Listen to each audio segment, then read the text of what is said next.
Hopefully this is working. Yay. Yep. The tab. Mute. Okay. It seems like it's working. No idea if it is or not. You've been tricked, deceived, and bamboozled. I am not painting. Actually, no. I am painting one thing today. However, I'm also building stuff. Because funds. Also, I got a bunch of stuff today that needs to be built for Alpharius tomorrow. I'm going to be shut tomorrow. Do do do do do do do do do do do do. But no, I'm mainly just going to be complaining / admiring the new Imperial Guard stuff. But for now, we shall be building. Hey, Clippers! I thought that was a book for a second, but it's not a book. It's very much not a book. Right, that's bases.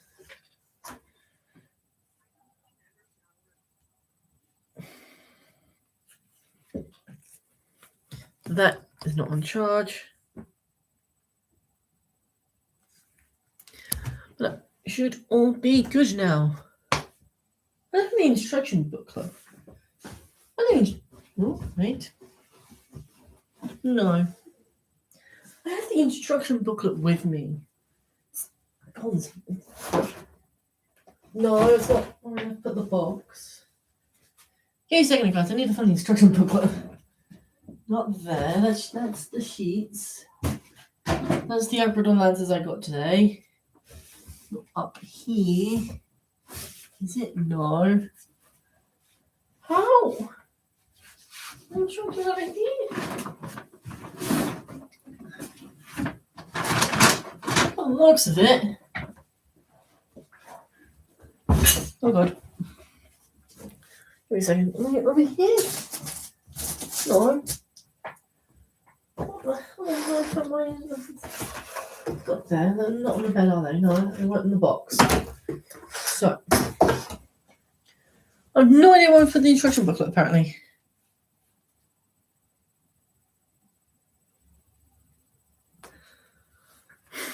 Hello. Alright, time to get the instructions online, because managed to behold, I've lost the instruction booklet for this. It has to be somewhere. Anyway, we will probably be easier to do the Malcador tanks first. Malcador tanks, Imperialis instructions.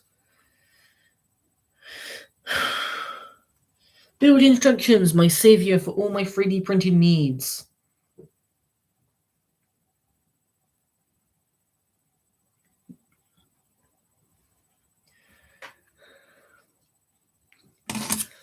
Let's build some Malcadors. Alright. You there.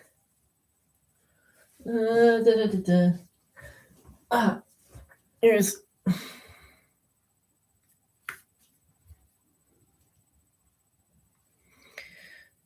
Yahoo. Time to complain about GW some more. Warhammer downloads. And then painting up that as well. Put that next to the Bane blade so you can actually kind of see it in a way. Warhammer community. Downloads, 40k, because nothing's been updated for AOS for ages for me. Astra Militarum. Yep, just open. Went through the attachments this morning, so done you. Armored infantry. Brigade Strike, I kind of talked about in Crystal Company, I talked about for a bit this morning. Onto the new characters. First off, the almighty Commissar Yarrick. Enjoy the fact that they brought him back. He was never dead. GW would make too much cash if he was not dead. So they brought him back for obvious reasons. And the fact that they kind of got away with it as well, because some people noticed that the official thing of Yarrick being dead was at one of Angron's skulls on his new model at the time had what looked to be Yarrick's face on it. However, 3 or 4. I'm going to go with 3 because numerically I've just used 1 and 2. However, it apparently wasn't Yarrick's face. And it's gone back for around Armageddon. We're on War 3 now. That's the one that doesn't work.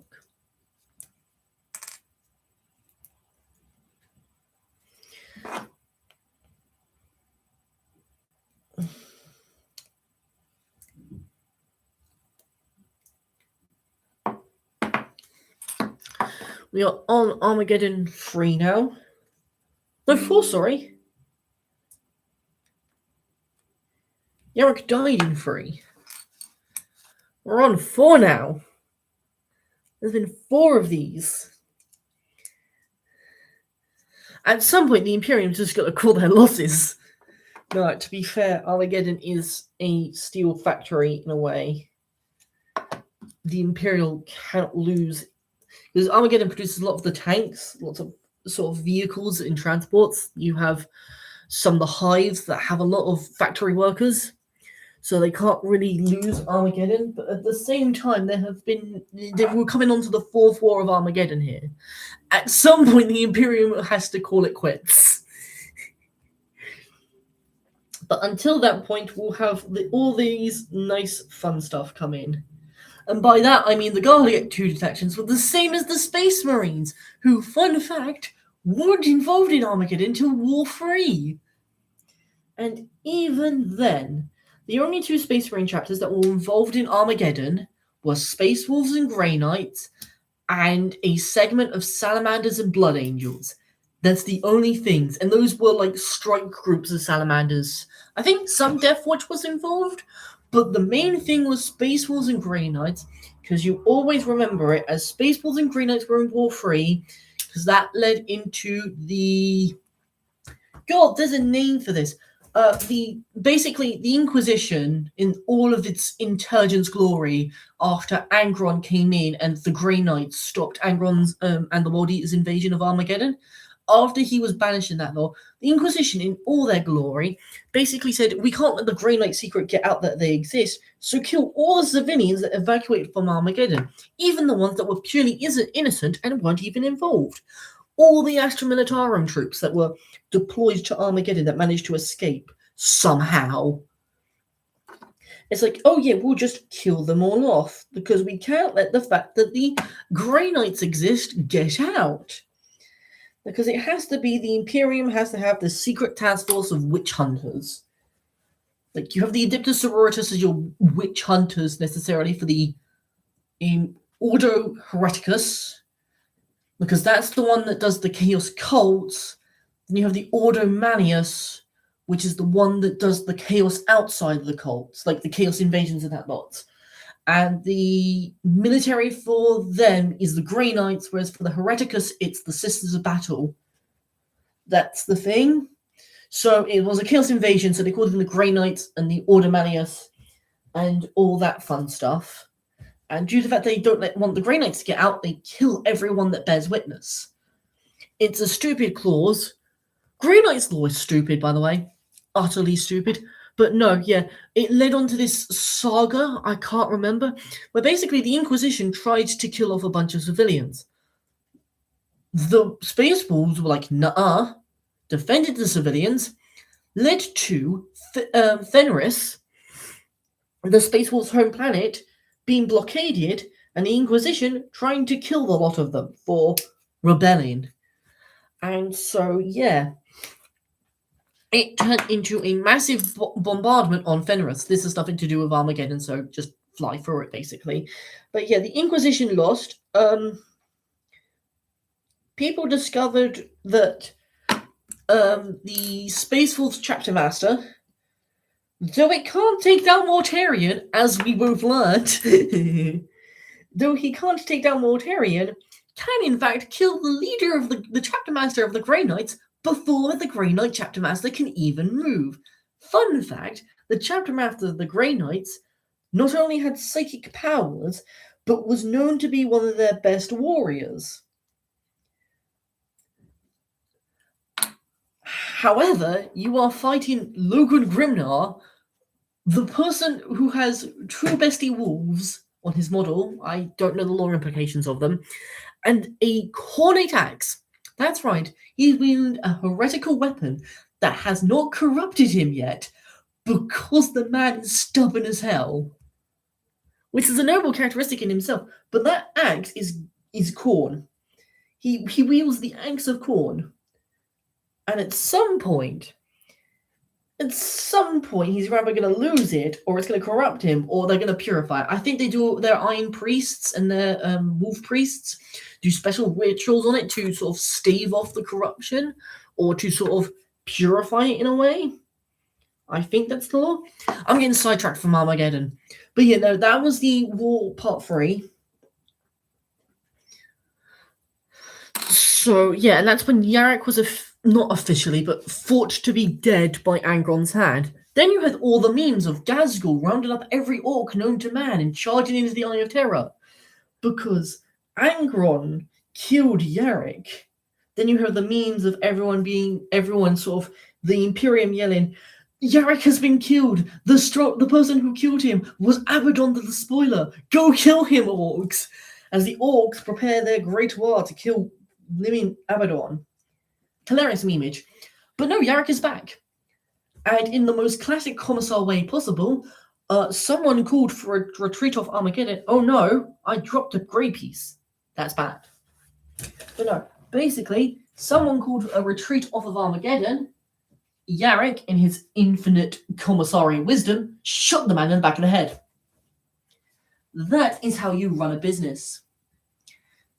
You think someone is trying to run away from their problems? Shoot them in the back of the head. They no longer have the problem. And then he took charge. And suddenly, the war went a lot better. The only issue is that due to Yarrick being so well known among the orcs, people think that due to Yarrick's voice being heard on the war comms, the orcs will get more violent because they know Yarrick's back. Which is both hilarious, but also mortifyingly terrifying as Gazgul is assembling the greatest war known to man. Where does this exhaust pipe go? Oh no. Well, this is bad. I'm down an exhaust pipe. Yay! Alright, I will step on it eventually. Alright, for now. Let's just put the one on. Oh, these go on the little ducky bits. But no. Yarrick's back now. That's the basic lore around Yarrick. He's done some other stuff like destroyed a Stomper and has fought orcs so many times that he gets bored of them sometimes. But no, that's Yarrick's lore-wise. Now, on the tabletop. Oh, no, that's not all of Yarrick's lore. We're missing his best thing. Yarrick has a custom Baneblade. And by custom, I mean custom. The man dripped it out. And it's known as the Fortress of Arrogance. Lovely name. You think someone's a badass, and then they roll up in the Fortress of Arrogance. You know they're a badass. But no. That is all of Yarrick's lore. How does it translate to tabletop? I think semi-well. He can, in fact, lead all your basic infantry. Oh, he can lead 10 best swords. That's great.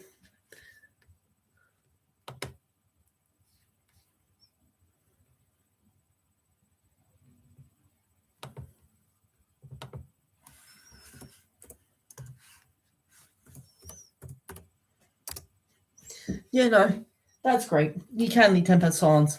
That's good. So he can lead everyone. That's good news. But anyway, onto treads now. Yay, onto the shreds. But no, His eye, which originally didn't shoot anything, but due to the orc's power of belief, he started shooting red lasers, and he's now just rolled with it. It's great fun. But no, his eye is a 2-shot weapon at 12 inches with precision, which is great. It means you can take out characters. I did do the maths here. He can possibly take out 2 Death Shroud, because he does 4 wounds at max, but we'll get onto that. 2 attacks, hitting on 2, so hitting on 2, so most of the stuff isn't going to benefit him orders-wise. Shoot won't make him. I feel like shoot. If a model hits on 2s, you get crits on 5s, because we don't have a lot of stuff that hits on 2s and has lethal hits.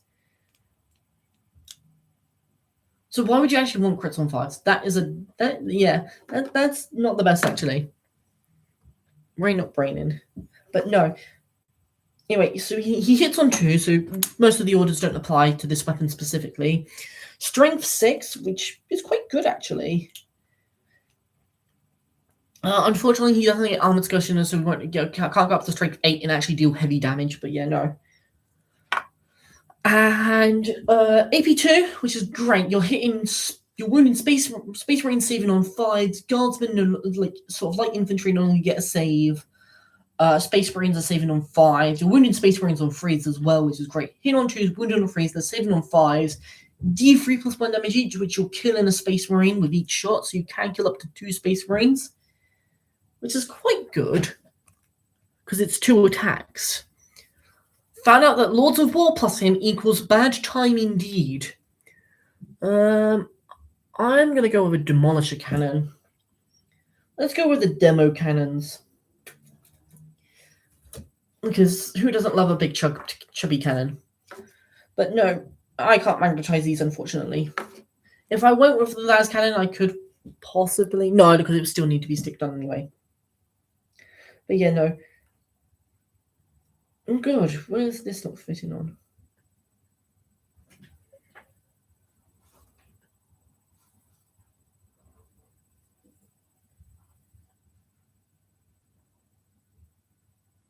Weird. Anyway, yeah, no. So yeah, it's quite a nice one. I haven't actually gone through his actual setting. Movement 6 inches, toughness 4, save for the 4 up, invuln save for 4 up. He's pulling the Eldar stuff of where he doesn't care about AP. 5 wounds, leadership 6, OC 1. Your standard commissar stat line for an epic hero version. Guns. Now we don't glue these ones on, but I think I want to go with the Las Cannons, so 21.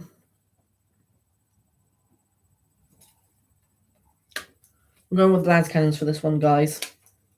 But yeah, you've got your standard commissar stat line, basically.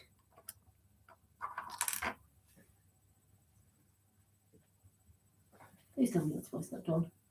Yeah, I keep dropping these bits. It's a bad idea to have a blue floor. Recommendation: when you get an apartment, don't have a grey floor. Especially if you collect minis, it's awful. I would not recommend that. But no. Anyway. Yarrick, yeah, so he's got a standard commissar epic hero line. I think he's better than Ursula Creed. But he has a secondary weapon, a las pistol. It is a pistol weapon, so you cannot shoot this, 23. You cannot shoot this alongside his other weapons. He has a las pistol stat line, which pisses me off here. It's a las pistol stat line, but when you look at Chaos, well, I'll probably talk about it if I ever talk about Chaos with Huron Blackheart and my Alpha Legion Huron. Basically, the stat line on them is stupid. It's a las pistol with an extra strength and an extra AP. It's ridiculous. Why couldn't we have the Yarrick? But no, they literally just gave Yarrick the basic las pistol. So hitting one attack, hitting on 2s, strength 3, AP 0, 1 damage. You're never using this weapon unless you're in melee combat, which for Yarrick isn't bad, but for General Guard, you don't want to be in melee until they update our Catachan to be a melee battle line. Please, for the love of God, give us an army of big knives. I digress, though. I believe... Oh, we still need to do sponsor weapons.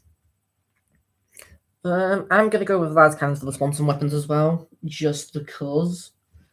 What's this? I need curvy bits. They are on curvy bits. Okay, I was worried they weren't. But no. Yeah, no. You're never losing the las pistol unless you're in melee, and until... What's this? Oh, hang on, message.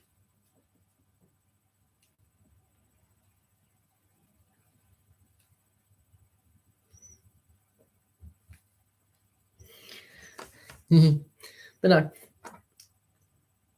Until they improve guards melee, you're never using that pistol, basically. Not willingly. You're not having plans to use a las pistol with him.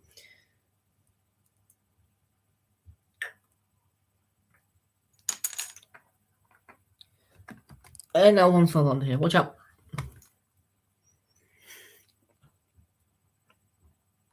You know, you're not using that las pistol unless you're in an emergency. And then he has a Stormbolter, a classic Stormbolter, which I'm still annoyed. He has one unique weapon. The rest are just using the same odd set line. Because this is the same Storm. 24-inch range, so it's your furthest range weapon on Yarrick. 24 inches. Hitting on 2, strength 4, AP 0, 1 damage. Has rapid fire 2 though, so in 12 inches, which where you're hitting with your Baylai anyway, is 4 attacks. This is where Yarrick can kill a squad of 3 Death Shroud Terminators on his own. You need to get extremely lucky here, though. That's the key issue. But no, he's a decent model. I can't seem to find his points, though. Which is annoying. Oh, they'll be in thingy. They'll be in the thing. Field manual. Have a look at those in a second. I'm going to say he's going to be around 80 points. Ursula Creed's about 85 points, so he'll be around there. Actually, no, he'll be much higher than that. He'll be like 85, 90 points. Just look at his abilities. His melee weapons, he does have 2. One of these is not an extra attack, which annoys me to hell him back. Because he has 2 melee weapons, one of them is not an extra attack, and I think one of them is just outright better. Yeah. But yeah, no. He has his Power Claw, spelt with a K. That is important, British people. It's spelt with a K, not a C. Melee, 4 attacks, hitting on 2s, strength 8, AP 2, damage 2. Then he is the classic Power Swords profile. Let me put the final las cannon on, though. Almost done, 1 mark at all. But he has the classic Power Sword profile. 6 attacks, hitting on 2s, strength 4, AP 2, damage 1. Standard Power Sword. 1 is better for colored infantry. At the same time, you're losing 2 attacks. 6 attacks, hitting on 2s, hitting Space Marines on 4s. AP 2, they're saving on 5s. Damage 1. So you could kill 3 of them. Or 4 attacks, hitting on 2s, wounding on 2s. Saves on 5 up. 2 damage each. You can kill up to 4 of them. You kill 1 more Space Marine with this slowdown. It is only designed to go against things that are low strength, high model count, and it has to be like you're wounding on freeze kind of thing, like termagants or hormagants. That's the only reason. If you're going into anything sort of higher than guard infantry, you're using the Power Claw because you'll kill more models, because you deal 2 damage instead of 1. As I've been told, it's apparently a 2 damage meta. He has the leader ability, just that. He can lead all our standard infantry plus all our elite infantry. He can lead all the standard infantry plus the elite infantry, so your Krieg combat engineers as well. I need to get the instructions. I need 28. But no, he can lead all our standard and elite infantry, which is good. So put him with a command. I had the idea of putting him with a command squad, a Tempest one specifically. And that entire unit can give them a Tempest command squad with a squad of 10 Tempests. And basically, yeah. Give the Tempest command squad, instead of giving him a melee weapon, give him a control rod so he can receive 2 orders. You save, I think, about 25 points from taking Ursula Creed, and you can put Yarrick in the squad so he can have the 2 orders. Malgador is officially done, though. Really don't want to look glue in these las cannons, but at the same time, they keep coming out, and it's kind of annoying.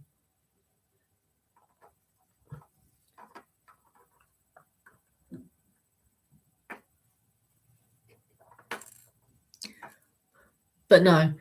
Yeah, so these are getting really annoying, las cannons. What are your other weapon options for the pintle mounted? Auto cannons or heavy bolters? Really thinking I should just stick with the las cannons, because they keep coming out and they're pintle mounted weapons. I have a demolisher cannon. Yeah, screw it. We are in fact going with just las cannons.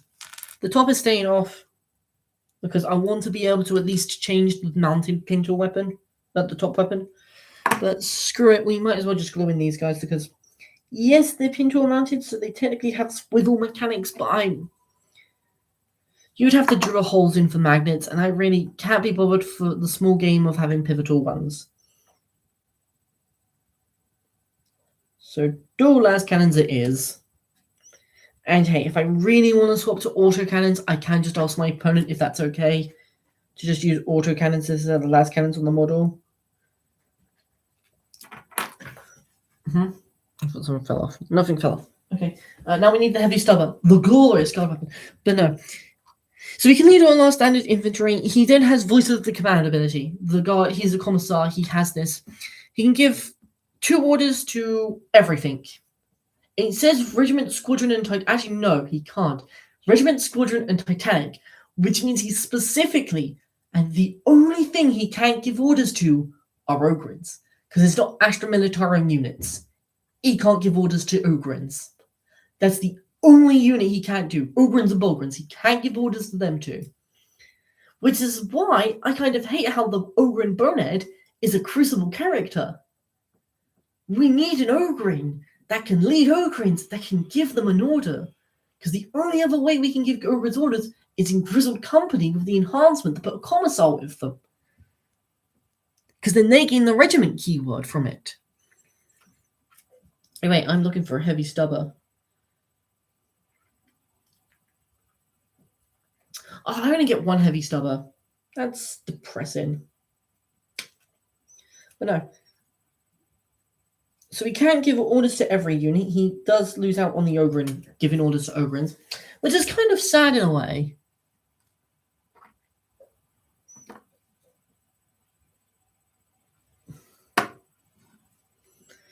Oh no. Oh god, stay.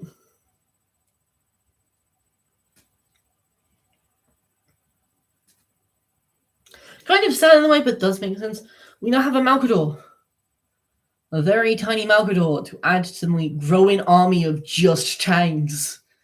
We're going to leave that over here for now. Where's the second one? Woohoo! Don't really need to look at the instructions anymore. He then has some special abilities of his own. Will of Iron. Resurrection ability. On a 2-up, he comes back on the battlefield with D6 wounds. No, but he just gets 3 wounds. Into the full wounds, he gets 3 wounds. He comes back on a 2-up.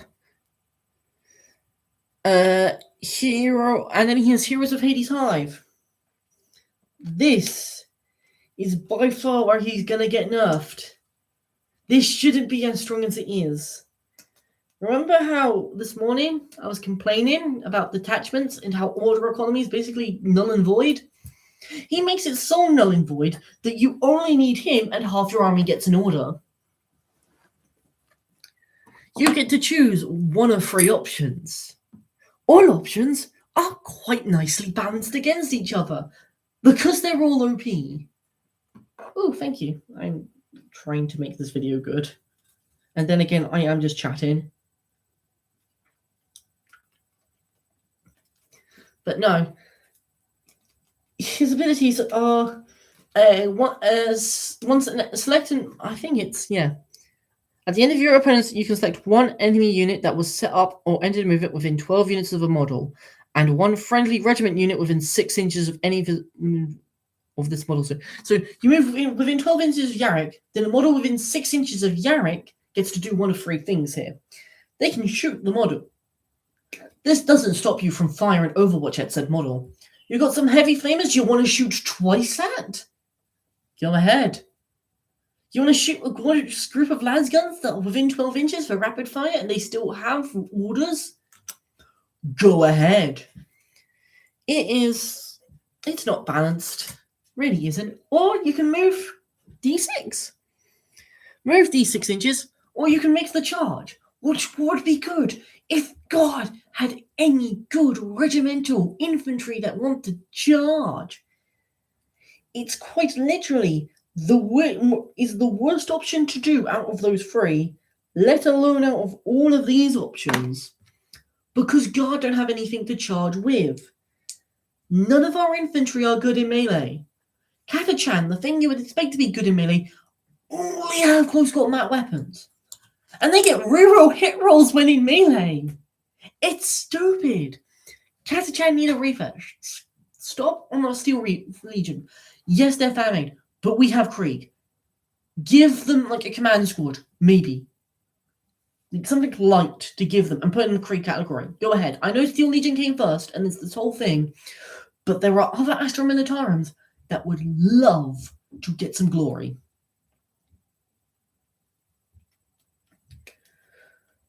But no, we need melee guard. Steel Legions will not be melee. Steel Legions will just be more Krieg. It'll be similar to Krieg because the Krieg was Steel Legion before they got entirely separated. So I'd say that's on backwards. It's not. That's meant to be the caboose. But no, until we get melee guard, anything that gives us charge or fall back and charge kind of stuff is not really good because we don't have anything to capitalize on it. His other ability, Decisive Command. This is the ability that nullifies order thingies. You can give your first order, you can give an order up to 12 inches away. Your first order can be given to a model from 12 inches away. If this is your first order that phase, not even battle round, not even just that of your turn, every model within 6 inches gets it. Effectively making, you can use that in your command phase to give everything within 6 inches move. Spend a command point because you're most likely running an attachment that has an ability to give a new order. Give a new order in your shooting phase. Suddenly everyone has +1 ballistic skill. It's not balanced. That is purely not balanced. Because that applies to everything, and I mean everything. Am I missing a bit? Yes, I am. I'm missing 2 bits, actually. Trying to bolt ahead of the instructions. But no, that ability is not balanced. Then he has a third ability, Inspiring Hero. Reroll battle shocks and leadership tests. Basically, spend a command point whenever I hear the phrase shadows in the warp. Actually, no, I can't change that. Crap. If I feel like the opponent's going to do shadows in the warp, use that ability. Someone knows what I'm talking about in here.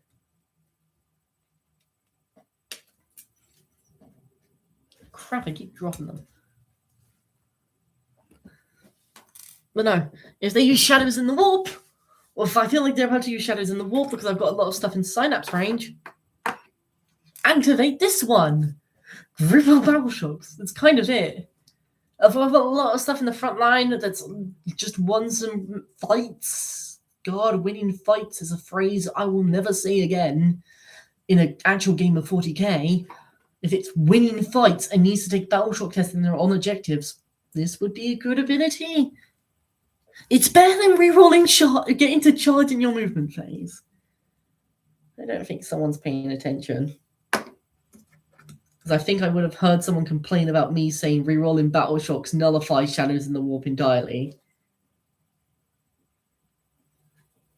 Yeah, it's fine. They're probably busy doing something anyway.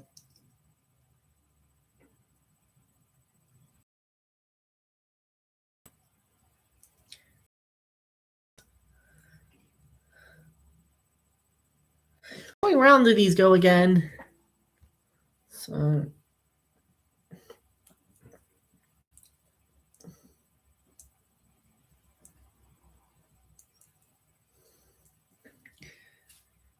Right, yeah, I'm missing that bit.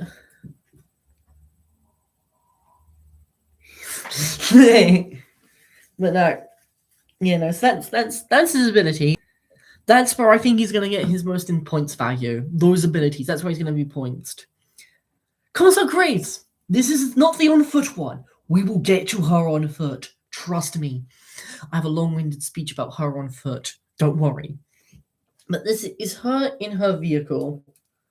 The glorious Citadel of Pride, I think it's called. One step lower than Fortress of Arrogance, Citadel of Pride. They're trying to copy Yarrick and it's failing miserably. Lore-wise, I don't know much about her yet. She's a new character, for me anyway. I think she's a new character for Imperial Guard in general as well. I think she's from the third Armageddon to replacement of Yarrick. I think that's what it is. She's the replacement for Yarrick when he disappeared.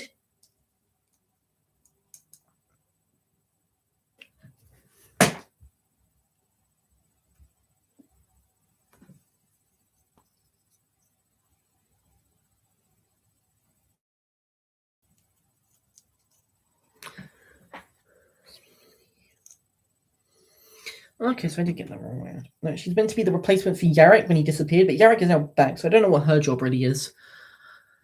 That's that line on vehicle anyway. This is all on vehicle. Just hold your horses for the on foot crap. But no, her in vehicle. She's a 12-inch movement, so yes. T8, not the best for a person in a vehicle, but it's a light armored vehicle. You've got movement 12, so meh.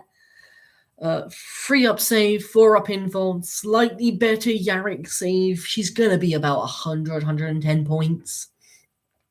And she'll probably be more than that. Lord Solar's like 120, so she'll be like 120. 12 wounds, which isn't bad. 6 up leadership, 5 up OC, which is quite nice for when you need to camp her on a objective at all.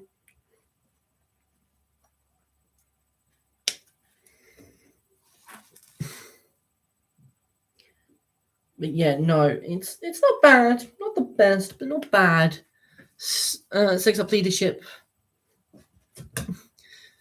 She has 2 ranged weapons, a Gatling cannon, which is by far quite the funniest weapon.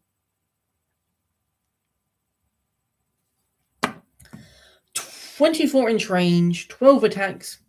It's on 3, so actually giving her shoot does benefit her specifically. She gets to hit on 2s then.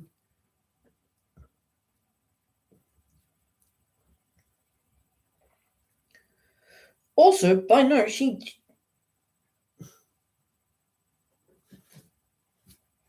keep dropping these things. Keep ending up disappearing. I'm gonna step on it eventually. But no, by rules, she becomes an armored skirmisher.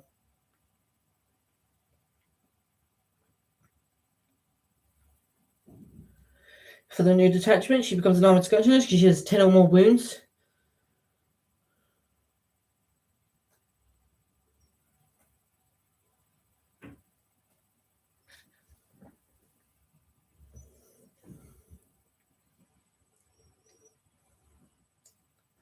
Which is quite cool in a way.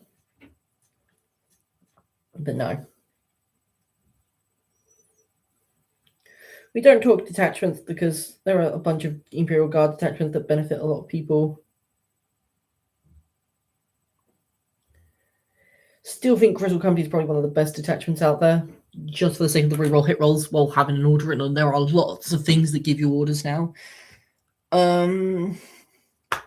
And she has the best guard weapon known to man, a Perfectus heavy stubber, rapid fire free, 36-inch range, fury attack. So within 18 inches, it turns to a 6 attack weapon.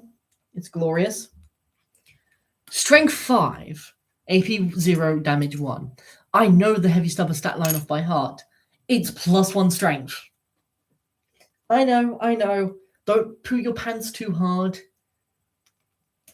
a strength 5 rapid fire gun with 6 shots. Oh, I can just imagine all those termagants going to rest. Oh, that's what? 6 shots.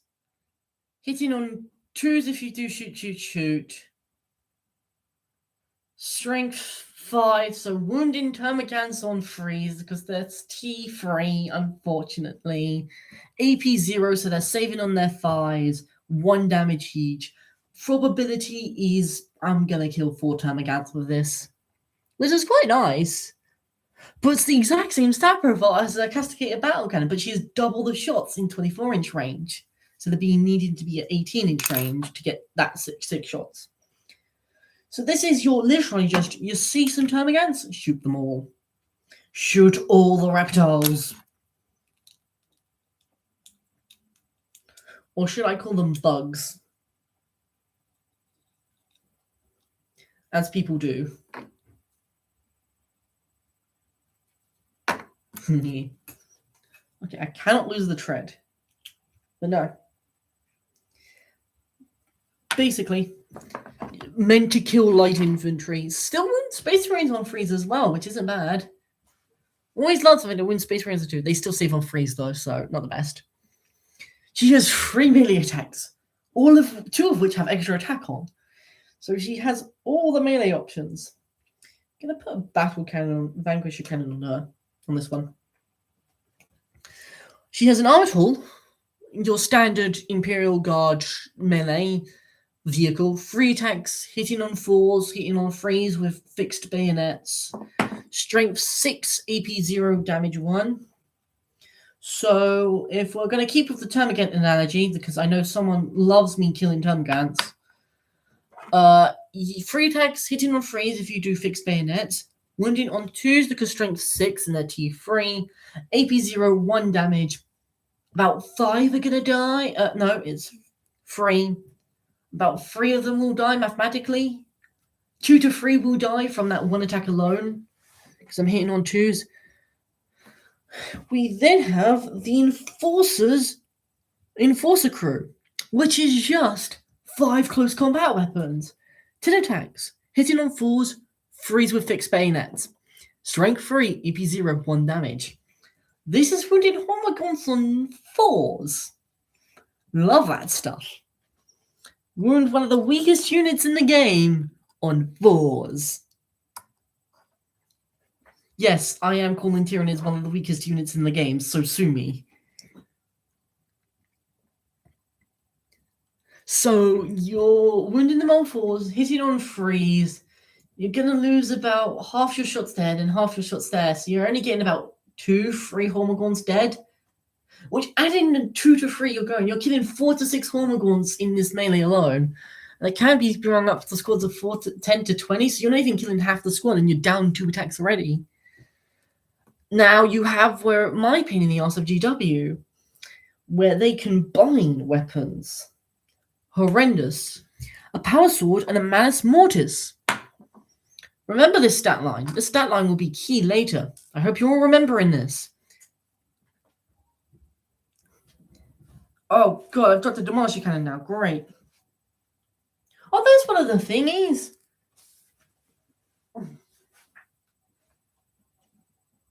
That's also the roof. There's the Demolisher Cannon. I dropped the roof instead.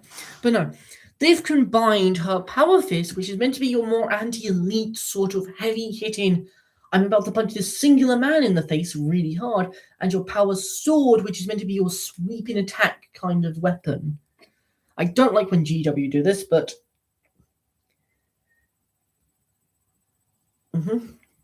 Bygones be bygones, as they say. It annoys me to no end. It's why I prefer when Heresy does a sweeping to striking attacks. There's a lot of, like, sweep and strikes in Heresy, and all the Primarchs have their own sweep and strike. So 2 different profiles, because you can use the weapon in 2 different ways. You have 2 weapons. Use them in 2 different ways. But no, it's 5 attacks, hitting on 2s, so fixed bayonets does nothing here. She hits better in shooting, melee versus shooting, which is odd for guard. We usually shoot better than we melee. Strength 6, AP 2, damage 2. Using the Hormigaunt analogy again, you're hitting Horms on 2, you're wounding them on 2s. AP -2 means you remove their 5-up save, damage 2.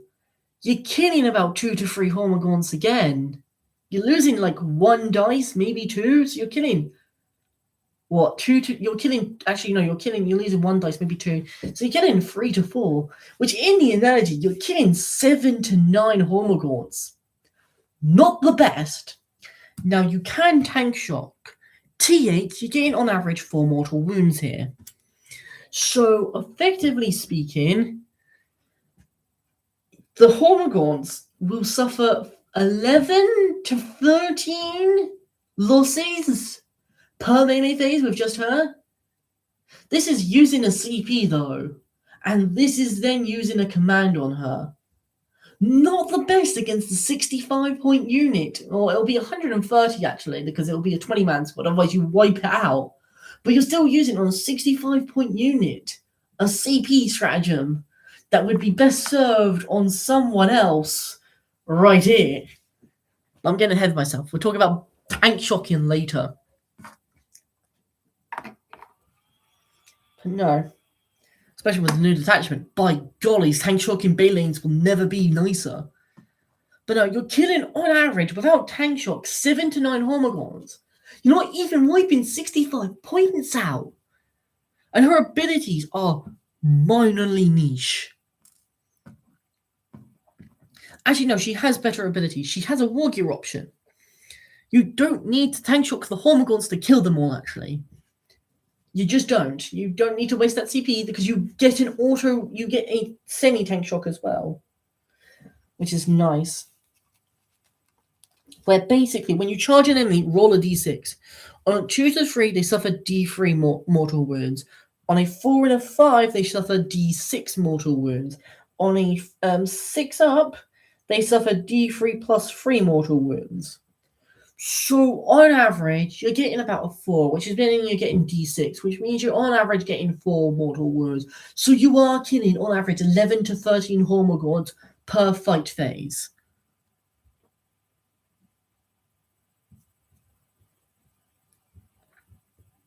I said 8 for a second, but no, that's a 0. That's mildly depressing. But no. Which isn't the best, unfortunately. She does have one of the better rules for guard in the form of her... She's a cool ability in a way where if a unit disembarks within 6 inches of her, she can give it an order, overriding the order it previously had. This is kind of cool in a way. She can give an order to a unit that's disembarked within 6 inches, so you can probably get a decent amount of units within her to give her orders. It's more free orders, which is kind of annoying. Just more free orders. There's no strategy to running orders. Alright, almost done my second Malkador. Woohoo! But no, she can give an order to a regiment unit within 6 inches that disembarks. Or she just has a 12-inch commissar ability, where if a unit is battle shocked, you kill one of the models, it becomes unbattle shocked. This takes priority because it's at the start of your command phase. After the battle shock testing, you do that. Takes priority over the medkits, which means you kill a man and then you bring him back, which is hilarious for any Krieg squad or command squads that have medkits. Because you just kill the guy and then the medic just brings him back. It's hilarious. Also, have just thought it's another great counter to Shadows in the Warp. Battle shock me, I don't care. I'm killing one of my guys and then bringing them back. Because precision defense, you can't decide the model. You can only decide the units. So you can precision the commissars out of the unit. You can precision the blimmin' soldiers out of the command squad from the commissar, but you cannot specifically target the medics. It's hilarious. Honestly, shoot a guy, brings him back. Shadow of the Warp no more. I fear not the demons. I do not fear Tyranids anymore. That's gonna bite me in the ass quite soon, apparently. Who knows? How screwed am I on the 1 to 10, guys, do you think? The sentence I just uttered is I don't fear the Nids no more. Just because I don't need to worry about shadows in the warp, actually. It's not the best against guard. Because we have so many ways of unbattle shocking ourselves, or just ignoring being battle shocked and just removing the status, or just re-rolling. It's great. But yeah, she can give orders because she has the Deadly Demise D3 ability, which is kind of cool. You kill her, she has the possibility of dealing D3 mortals to you. But still. She has the Voice of Command ability, but worse, I think. Because she only gives 1 order to a regiment or squadron, and she has the stupid Commissar rule where she can only issue move, duty and honor, and fixed bayonets. She cannot order shoot. The better order for guard. So if she doesn't get some kind of buff, or if she's not low enough points, don't think she'll be worth it.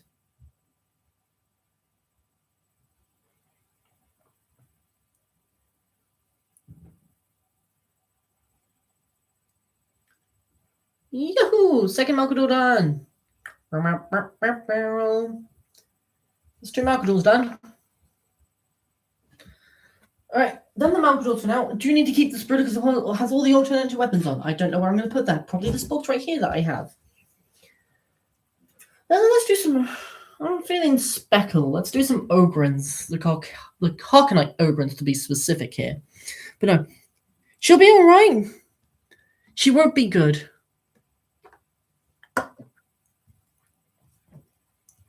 Now, Commissar Greaves on foot. Commissar Graves on foot. Yeah, well, hopefully we'll get in a game in. I have stuff to do that's going to probably make me depressed for the rest of the day. So don't get your hopes up high that I'm going to be the most energetic. Because you know what I've got to do that day. But no.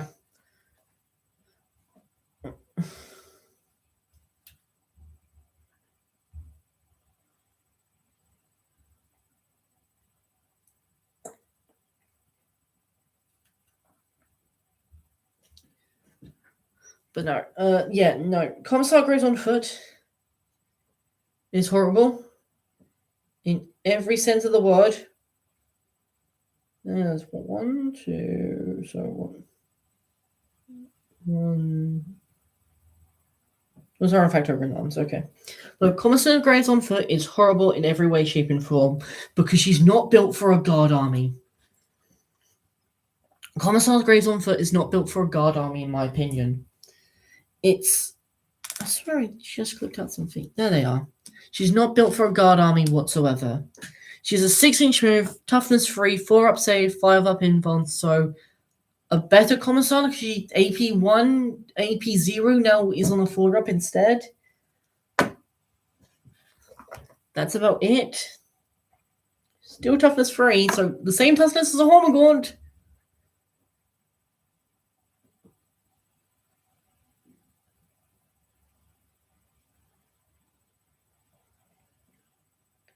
But, like I said,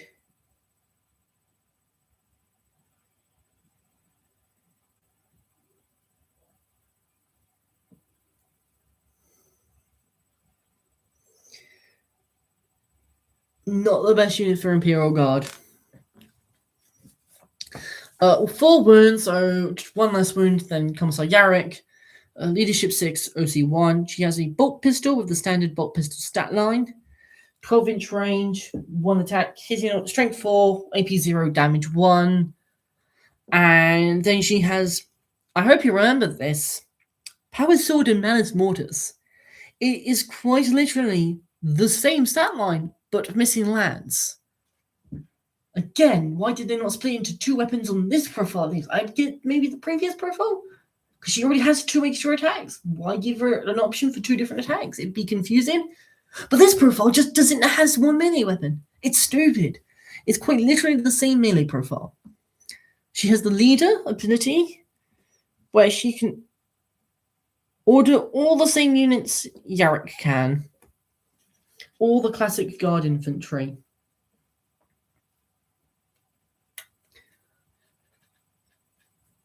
But yeah, no, she's not the best, in my opinion. Got the voice of command ability.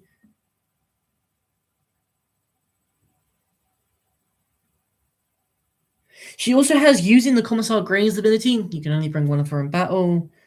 Leader, war gear options. She can only order regiment models with move, duty and honor, and fixed bayonets. Same orders, but she loses the ability to order squadron units because she's not in a truck. And she gains the Icon of Discipline. This is where she screws up in. In my opinion, she will not be good for this one ability. Because they'll point cost her around having this ability. Fallback, shoot, and charge. Yes, fallback and shooting is good, especially with guard and where melee kind of sucks. But you're missing half that ability out because guard don't charge. We don't get the fallback, shoot, and charge. If they updated Katachan, maybe. But they won't update Katachan yet. To have them have some sort of shooting in some sort of melee, it'd be great. But unfortunately, the Katachan refresh won't come. So while we're waiting, we have half an ability to use. And then she doesn't have much else, unfortunately. Now we get to the vehicles. The 2 new vehicles that were released for Guard for Armageddon. The 2 new glorious vehicles. We have 1 Ogren done. Look at this robot man. There's 2 claws. Jeb. Pokey sticks. It's going to poke your eyes out. Like massive pokey eyes. He's going to poke your heads off. Just poke. Poke the heads off your enemies, Ogren. Yeah. But no. Hippogriff AFV. The Hippogriff. It's the glorious guard vehicle that has the best ability ever. The best ability ever. That's 1 Ogren. I think they spawn in squads of Almighty Box. Squads of 2. They come in squads of 2 and I get 4 of them. So there's 8 ones I've got to build. I will get on some painting once I've built these, don't worry. This isn't just going to be a building stream. But no. The Hippogriff AFE has option weapons. So we'll go for the option weapons and then we'll do the other weapons because there's also more option weapons available. Because yay. Who doesn't have living 5 different weapons on a tank, sorry. Or just anything really. Guard squads can have up to 1, 2, 3, 4, 5, 6 different weapons. No one gets annoyed at that. No one gets annoyed at that shooting phase. Do they? Where a guard unit has 6 different weapons, so I have to roll them out all individually. No one gets annoyed at how long that takes. Anyone in the chat gonna complain? Yeah, no. Glory to guard shooting. It will take forever. That's how we win. We beat you out the clock. We make it so that by the time my shooting phase ends, you're starving to death. That's how the guard wins. We just kill our opponents through salvation. Oh, you think I'd bring a Dr. Pepper to every game? But no, seriously. It's guard shooting is so good, it's broken. For how long it takes.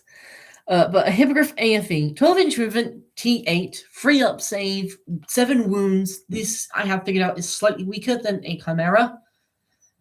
I think you lose a toughness, you lose a wound. Still on your 3 up save, but you get 2 inches extra movement. 7 leadership, OC2, same for a thingy. You get more weapon options, though, than like Chimeras. So, you can have a Chiron Gatling Cannon. This has assault on it. All these weapons have assault. I won't mention it any further. All these weapons have assault. There's also a weapon I need to nitpick on, because GW haven't done it justice. But it has Assault, 12 attacks, hitting on 4, Strength 5, AP 0, 1 damage. Run Space Marines on freeze. It's 12 attacks, hitting on 4s. Freeze, probably, because you're going to give it shoot, shoot, shoot. Because why do you not give guards shoot, shoot, shoot stuff? So yeah, what you're hitting on freeze, wounding on freeze because Space Marines are T4. You're doing good. AP 0, 1 damage each. You're killing probably, say, 4 to 5 Space Marines a go. This isn't bad. 4 to 5 Space Marines is like a squad of Space Marines. They come in 5s naturally. They pay extra for 10s. They're not guard. You don't have battle line units that are 29-man squads. You can also replace this with a heavy las cannon. Here's my gripe. 40-inch range, 1 attack, hitting on 4s, strength 12, AP 3, d6 plus 1 damage. Heavy las cannons are not that stat profile. That's a las cannon stat profile. Obviously, it has assault on it, so you can advance and shoot this thing, but that isn't a heavy las cannon stat profile. Heavy las cannons have a different stat profile. They're strength 14, AP 4, d6 plus 2 damage. There's a different stat profile. Here's the thing I don't think people understand. When a weapon has heavy something, usually it has a different profile due to the standard one. I get this a lot with Tyranny players. They seem to not understand what Imperial weapons do. As if we don't have 70 guns that you have to memorize instead of your, 6. I'm sorry we can't all be bioengineered creatures of mass destruction that have a consensus of what a weapon should look like. It's not silly. I have 60 different guns. Each one are slightly different compared to the other. How is it silly to name something a heavy las cannon if it has +1 strength? It's a different gun entirely. We have now got a second stabbies. He's going to stab your eyes out even more. We've got a squad of them now. A duo. A pair of miscreants. Then we'll start. Biomass is not talking. I am not biomass, thank you very much. You will not eat me today.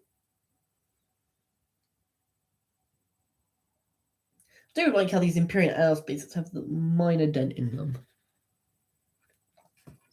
I will not be eaten on this day, for I am not biomass. So, ha.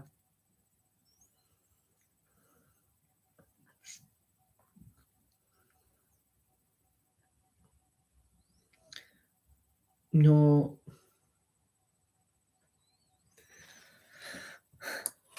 Oh god, no. Oh, they both fell.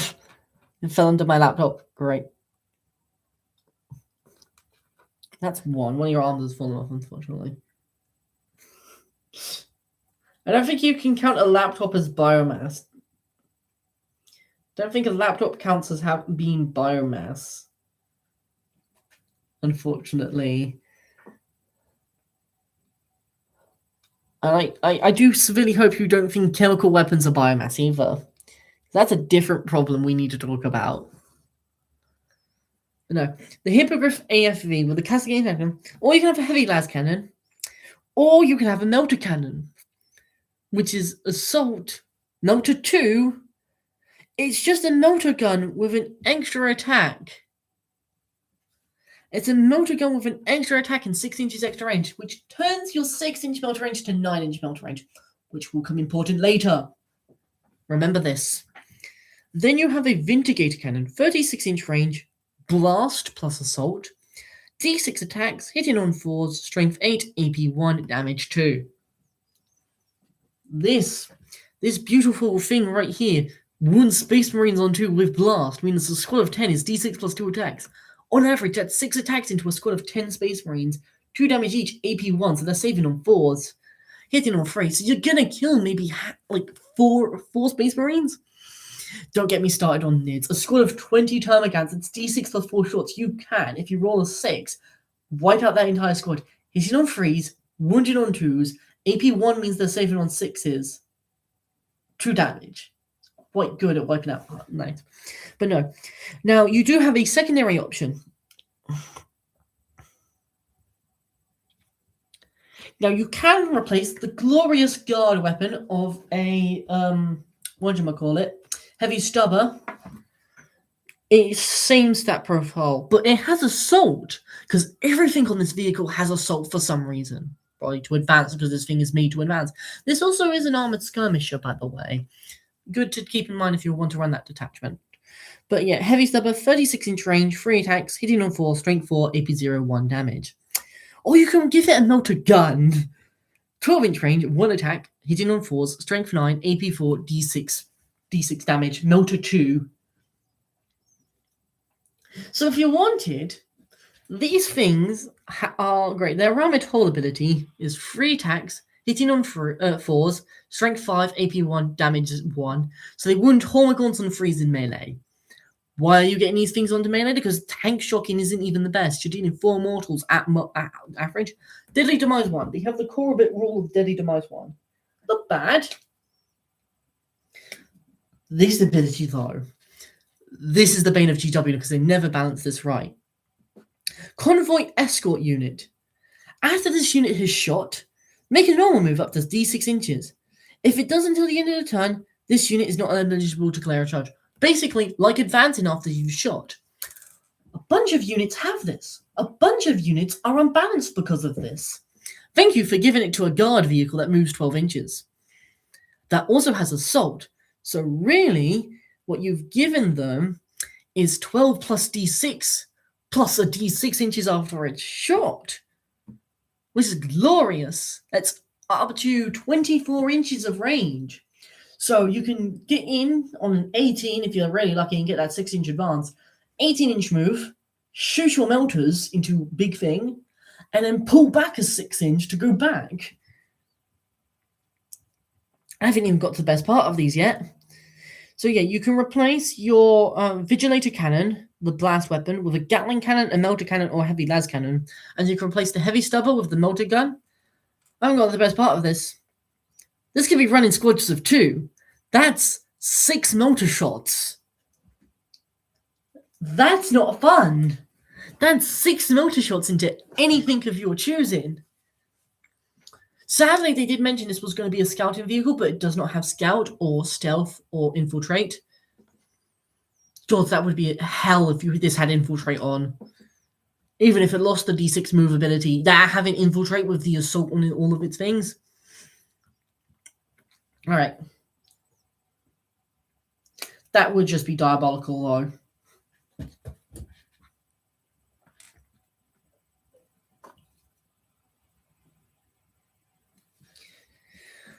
The Centaur RSV, the transport unit that they've added.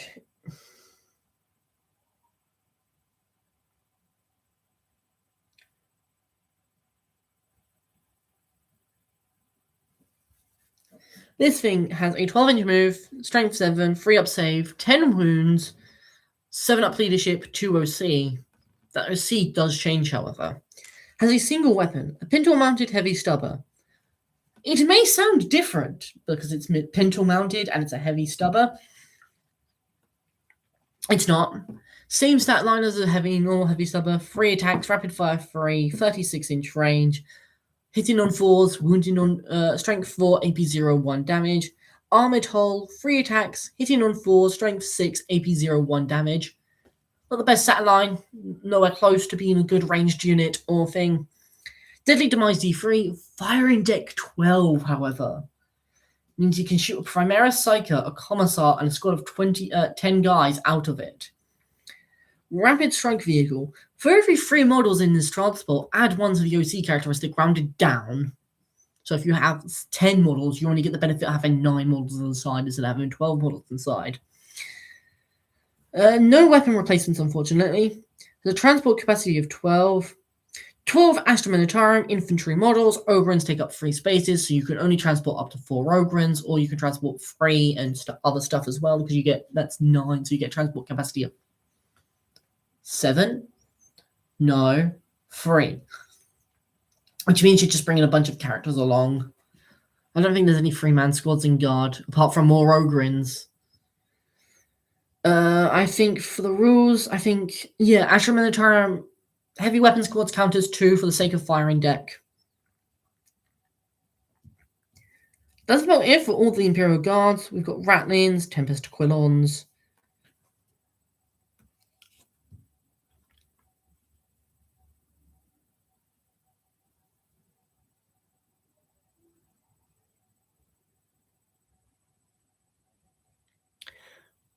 Oh, they've changed one of the mechanized assaults things to exclude aircraft in Titanic.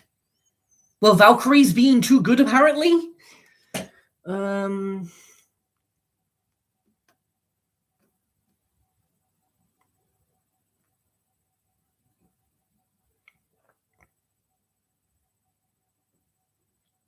Oh, they changed recon detachment again to be on the model itself. Great command.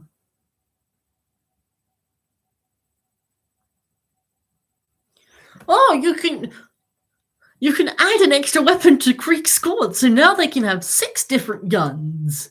If you don't take the 6-up Feel No Pain. How do you like those apples, Tyranid players? My Greek squad can have all unique guns. More weapons that I have to roll individually.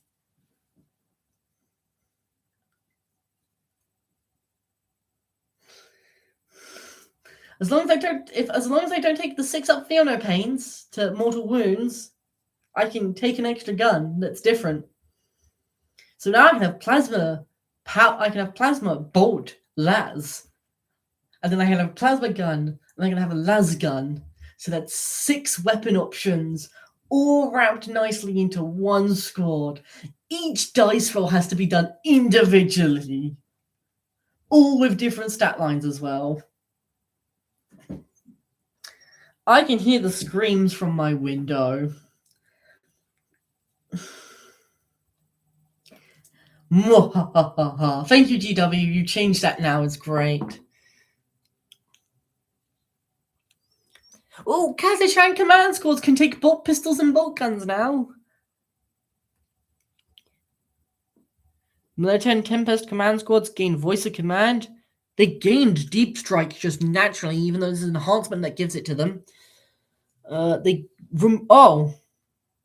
That sucks. They removed the regiment keyword from them, so they can't even take orders unless they're in a unit that has the regiment keyword in. That entirely sucks. Death Corporal Krieg range weapon. You could always take bolt guns. Oh, this might be old changes then. This might be the older changes then.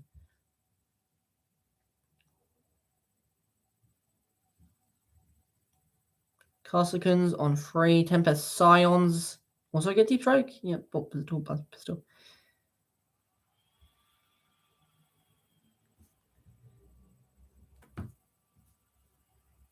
Okay. No more changes on guard that haven't already been known. No new weapons. You're safe for now. Just the 1-volt pistol on the Kree command squad that got added. You're safe for now. For now. Once 11th edition comes out. But no.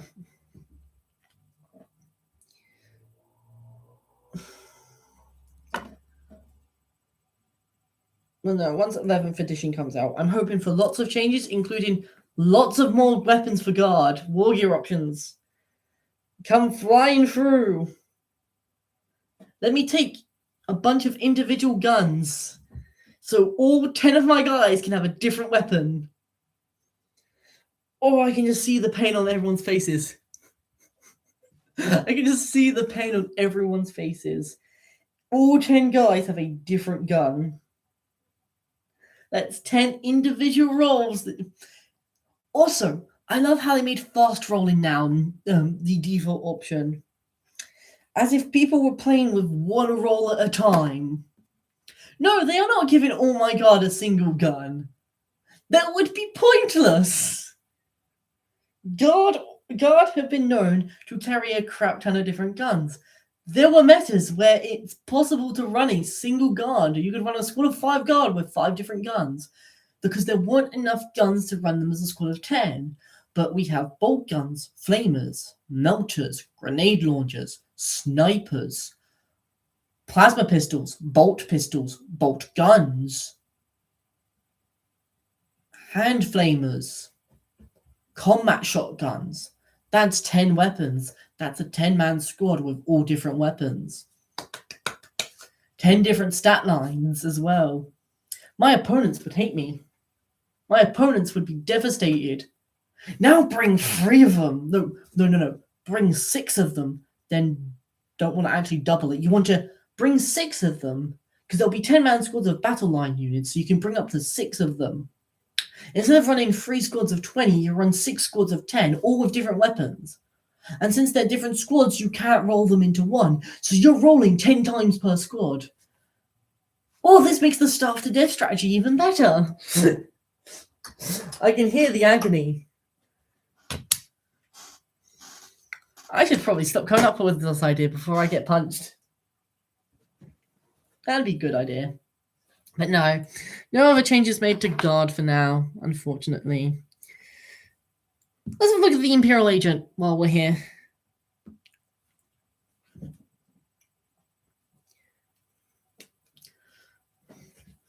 The Imperial Agent, they only got 1 attachment. They haven't got any new detachment though, and they got 1 Imperial Agent. The new guy. The guy who I think will be amazing against Nids. Because he doesn't suffer from the one thing most other people suffer with when, like, if they're like, oh, I'm going to be great against Nids, I've got a bunch of good stuff against, like, monsters and that lot, and then they suddenly realize that their good stuff against monsters is only good against vehicles. Because it has the anti-vehicle keyword, but not the anti-monster vehicle. This guy bucks the trend. He only has anti-monster. Specifically designed to fight the Nids. Because he only has anti-monster. He does not have anti-vehicle in his gun.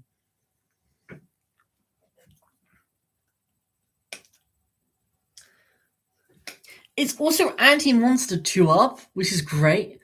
Oh, wait. It's precision and heavy. 1 attack, hitting on 2s, hitting monsters on 2s, strength 6, AP 2, damage 2. And he has an ability I'll get onto. Precision strike, hold 1 eye. Oh, I've got to try him out at some point. Precision hold 1 eye to death. Did I not click off the body? I clicked off the hand, not a body. Precision strike hold 1 eye. Lol. Because I target hold 1 eye. I don't think that activates the Carnifex's ability because it's not one of them being wounded. I have precision on my gun. I can target old One-Eye because he's the character model.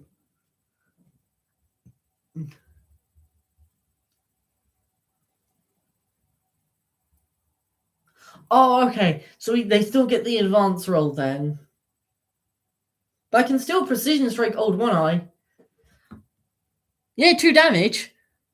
However, that can go up to 10 damage in a single shot. It's 2 damage, 4 damage, 6 damage, 8 damage, caps out at 10 damage.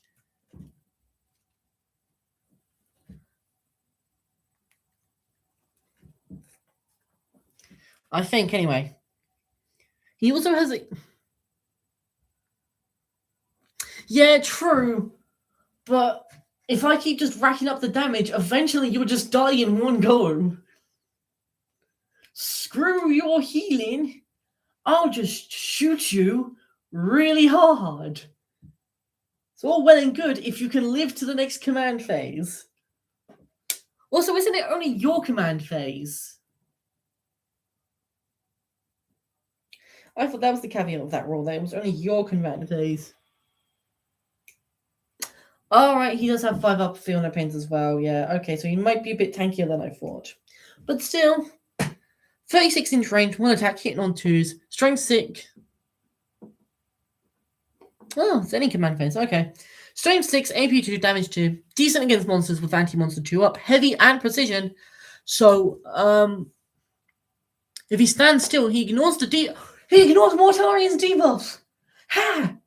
Death Guard, fuck you! Fuck Death Guard specifically with a -1 to hit. Screw you, I stand still and shoot. It found use for heavy on a 2-up. Death Guard on Null and Void. I'll just snipe Mortarian because he's a monster. That feels like a dumb idea still.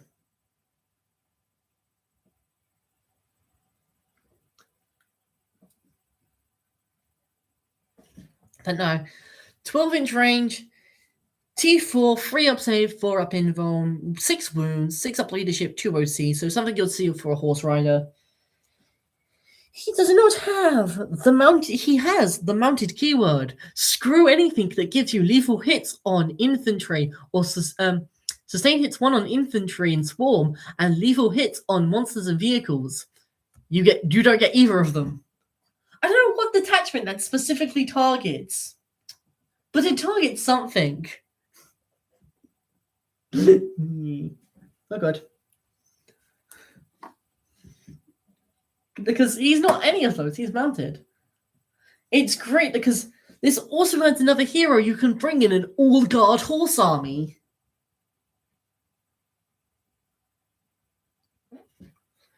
But no, he also has a stub carbine pistol, 12-inch range, 2 attacks, hitting on 2s, strength 5, AP 2, damage 2. A pretty good pistol in my opinion. You will be using it for sort of infantry that are coming in, like elite infantry that are trying to charge. His weapons, Butcher's Blade, 5 attacks, hitting on 3s, strength 4, AP 2, damage 1, a decent melee swarm clearer. It's 5 attacks, hitting on 3s, because unfortunately he does not benefit from fixed bayonet because he's not an Imperial unit. An Imperial Guard unit, so he can't get orders. However, hitting on 3s, so that means you're hitting a squad of 10 Hormagaunts on 3s, wounding on 3s as well, because strength 4. AP 2, so they don't get saved 1 damage each. You're probably killing about 2 to 3 Hormagaunts. Again, not really what this guy is designed for. Especially not with his ability that we're going to talk about.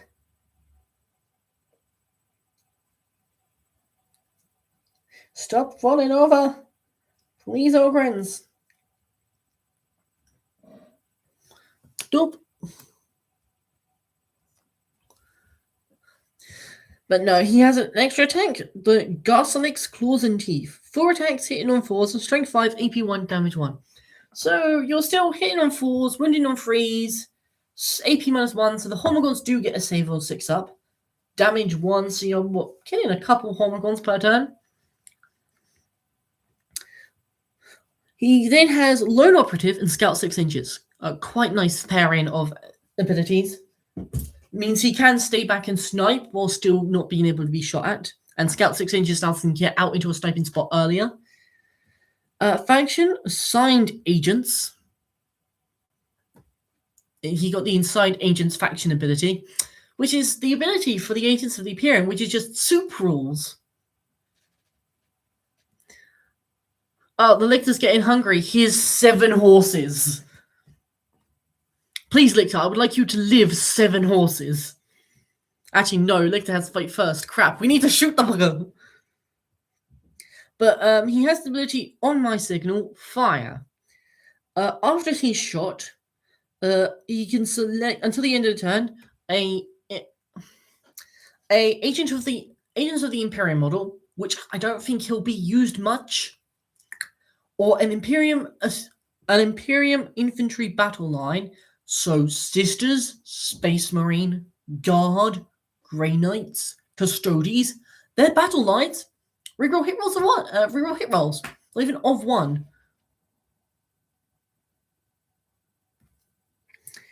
And then he has the Toxic Cycle. In your shooting phase, after this unit is shot, if this model scored a hit, not a wound, not an unsaved damage, a hit, with its Gingerade Toxic Cycler, the big sniper, until the end of battle, add 2 to the strength and damage characteristic of that weapon.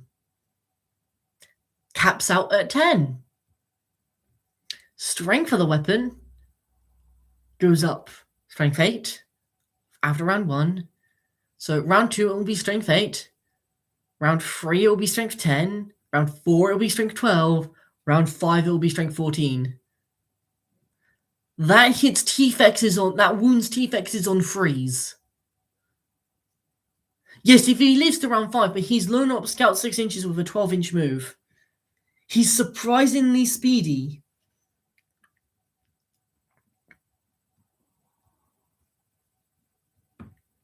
He unfortunately does not have the leader keyword, which I find annoying. He should be able to lead. Also,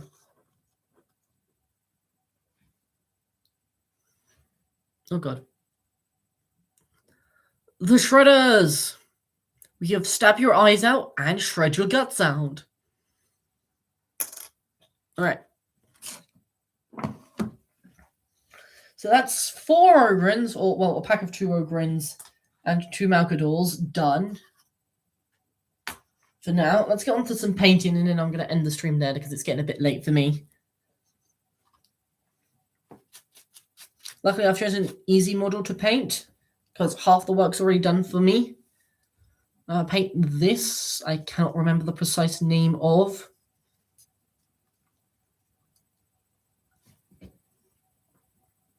But we'll be painting that. Wood bearer's red for the clothing, the cloth. The also vector. Thank you.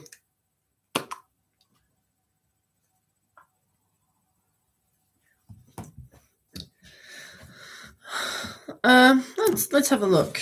What else is there? The field manual has been released, so let's see. There might be some nid changes in here. No points changes for the Adeptus Sororitas. No point changes for the Custodes. No points changes for the Mechanicus. No point changes for the Titans. No points change for the Eldar. The Astra Militarum have suffered no point changes.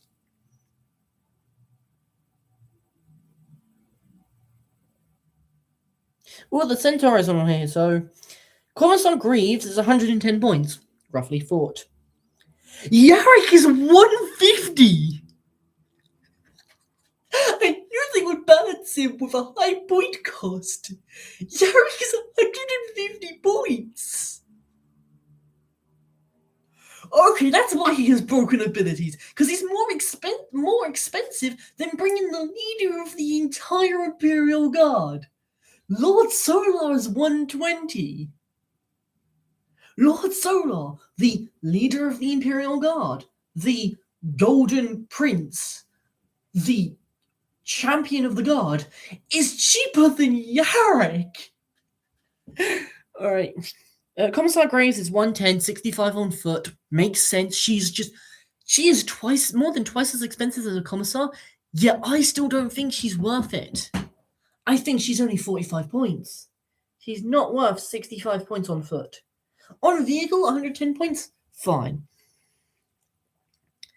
The RSV vehicle. The Centaur RSV, so the transport, is 85 points. I think that is... Where's the... Same price as the Chimera, so then it's more of an option, a side grade now. Did you want better guns, or did you want more firing deck, basically? Where's the other one, the Hippogriff? 70 points for a blimmin' Hippogriff! By Jove, that's 5 points more expensive than that's 5 more expensive than Troopers. A vehicle is 5 more expensive than Troopers.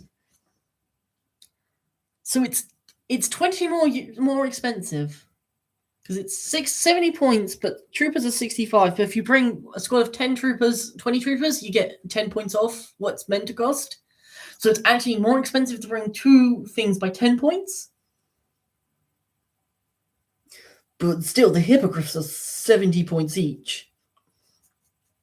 That's bonkers. Oh, enhancements, yay. Breakout Strike, Combined Arms, Mechanized Assault, Siege, Steel Hammer, 25 points. So then that Steel Hammer has 15 points or above enhancements. That's for Baneblades. Black Templars see no point changes, nor... Alright, let's go to the Tyranids. Emperor's Children, Deansers, Grey Knights, Imperial Agents. Oh, let's see how much the Imperial Agents guy is. Corvus.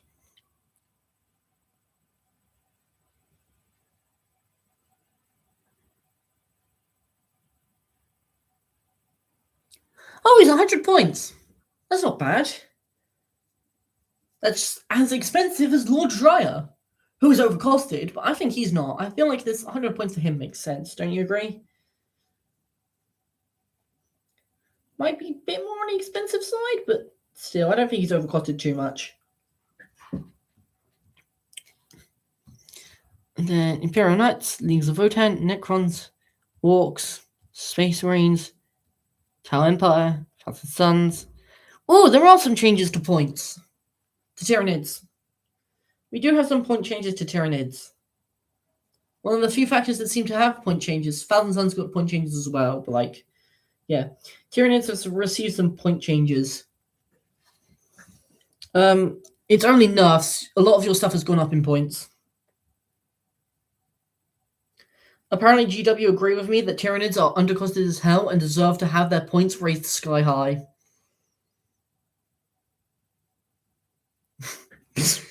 Yeah. Gene Stealers has gone up by 10 points. Gene Stealers are now Gene Stealers are now 85 points. Broodlord is now 100 points. So a squad of 5 Gene Stealers and a Broodlord is now what, 185 points? Because Broodlord's gone up to 100 now.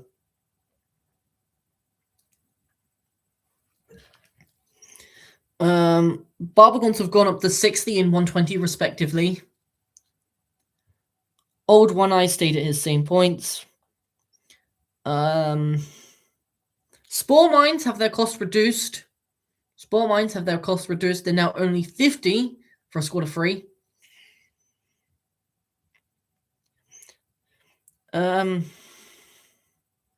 Yes, Spore Mines are 50.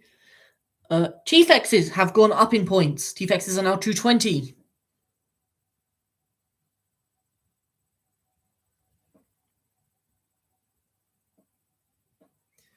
Chief X is now 220 points.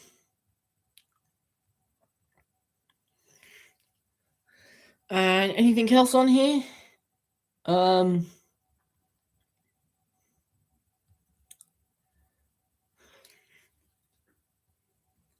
No stat buffs, nothing changed codex-wise, just points increases.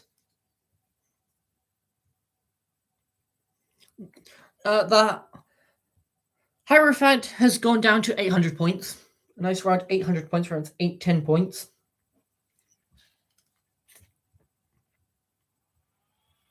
Oh, Carnifexes have gone up to 100 points each. Carnifexes are now 100 points per one.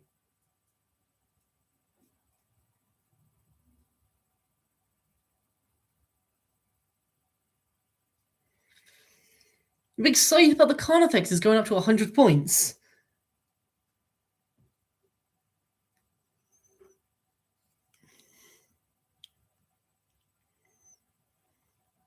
Oh, Manaceptor's gone up to 190. However, where is it again? Your best friend. Where is it? Where is it now? I swear I saw it. Yeah, Toxicrene's gone down. The Manaceptor's gone up to 190, so we've got 20 points increase. However, the Toxicrene's gone down to 130. So now it's 60 points cheaper to get a Toxicrene than a Manaceptor. See, Toxicrenes are good now.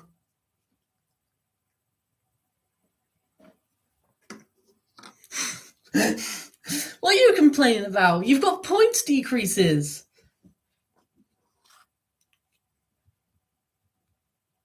Screamer Killers are 150. Screamer Killers are 150 now. And Neurotyrants are 110. That's the rest of the stat changes.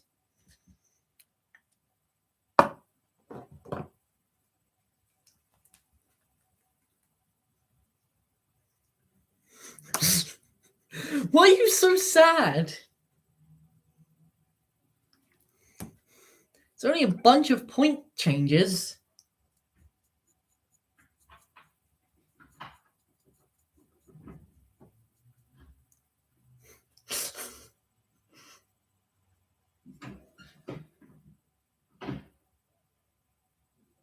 Yep.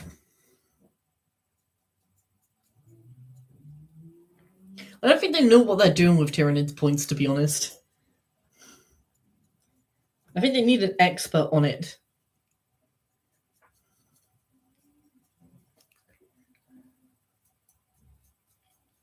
Wouldn't people agree? They need like a Tyranid expert.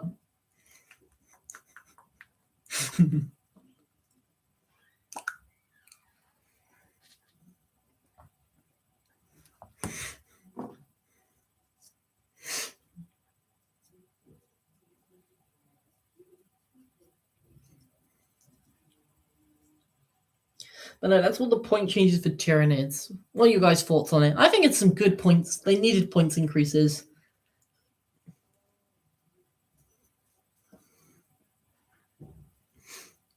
In my head.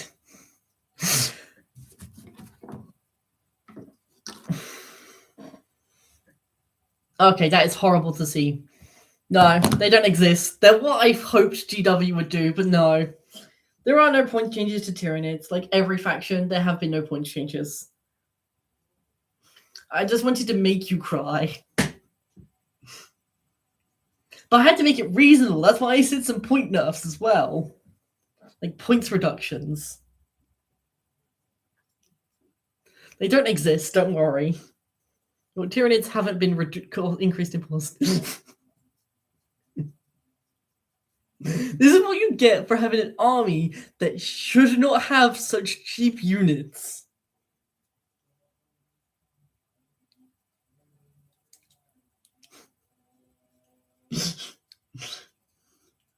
I thought I did good on those point changes as well. I thought there was legitimate concerns. I thought they were all good and balanced, actually. Especially those Gene Stealers and Brillord. I thought the 10-point increase. Dies quickly. It has taken me 3 turns to kill one of your Screamer Killers before. We do not mention the time I one-shotted it.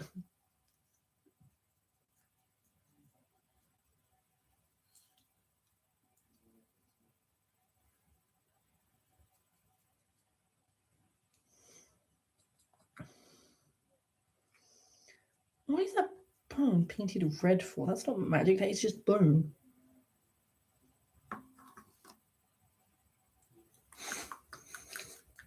Coward. Face the point increases, everyone has to suffer. I wonder what they're going to do for 11th edition. 10th edition had a lot of point decreases. A lot of armies had like reduced point costs. I wonder if 11th edition is going to be different and they're just going to push for smaller armies. How badly will that affect Tyranids? Guard, I don't think mind it as much. I think you can still run Guard if everything was slightly more expensive. But I think they would suffer. How would Tyranids suffer if everything got like an extra 10 points or 20 points more expensive?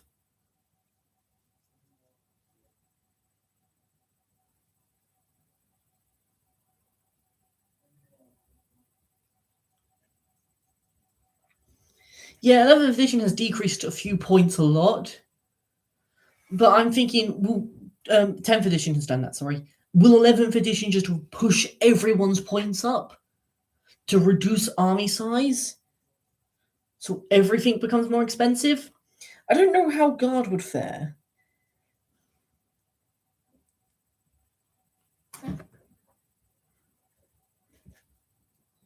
Christ, Neuroleptors have gone wild on those point changes then. GW did not like to keep that still.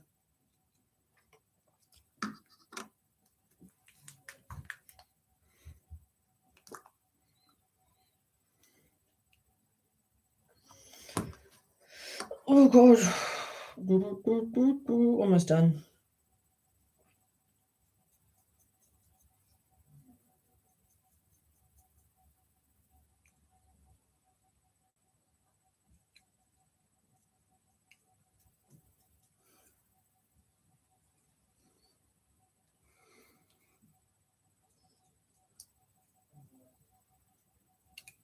Fair.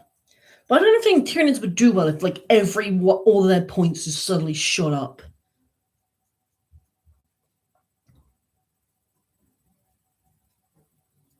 Like a bunch, like all their stuff basically got 20 points more expensive. Don't know if Tyranids could survive that, to be honest.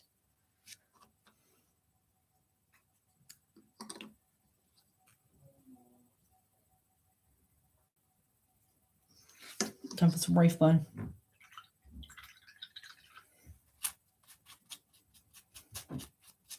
Like, I think Custodians would be fine.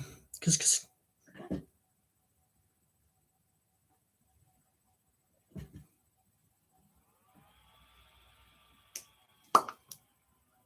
that's the thing, though.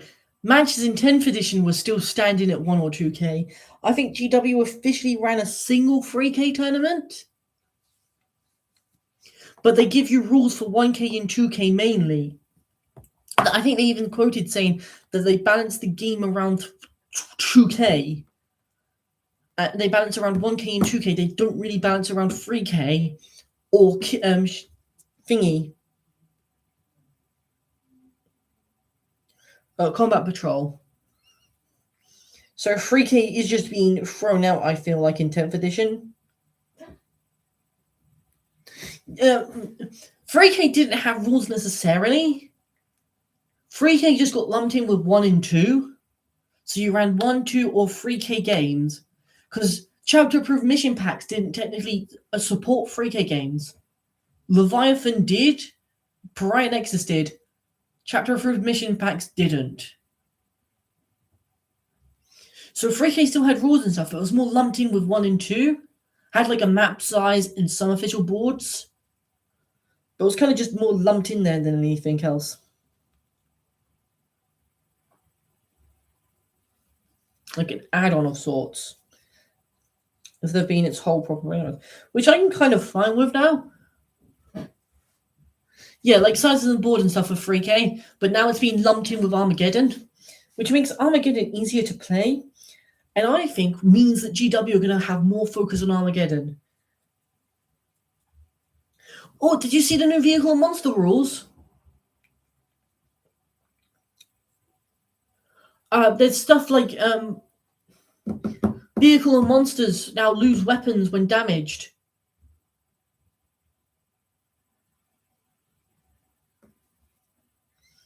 Vehicles and monsters can now lose weapons when damaged, or they'll lose to hit, or they'll lose movement.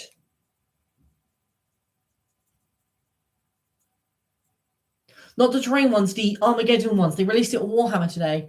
I'll probably be talking about it in tomorrow's live stream. But Warhammer Community did an update.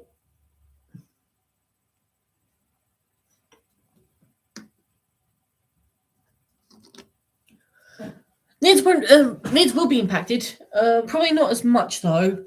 But obviously there's now damage tables where I think if you take a certain amount of wounds, you roll a d6 and it has an effect, and each faction has their own damage table. Similar to how Heresy's one works in a way.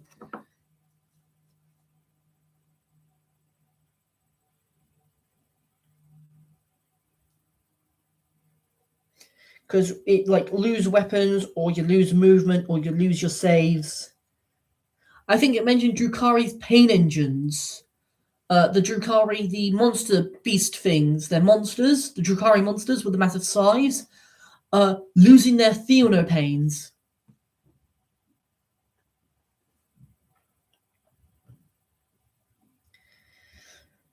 The one argument I have against that is it's the tabletop. Custodians exist as a 1k army and don't have more than 5 and have more than 5 guys. This isn't law. Custodians exist as an army of more than 5 in 1k. That's what I have to say with, obviously, they in law, fair enough. But on tabletop, they're doing it to balance the whole things, I feel like. Right, almost done. However, I desperately need to go to bed. I need a nap. And maybe some water before I go to sleep because I am thirsty. I'll be finishing this off tomorrow when I come back.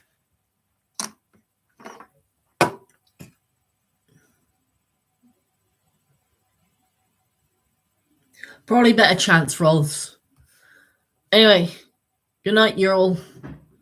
I shall probably be doing a video tomorrow on PvZ Fusion and maybe a live stream, but I do have stuff to do, so yeah. Good night.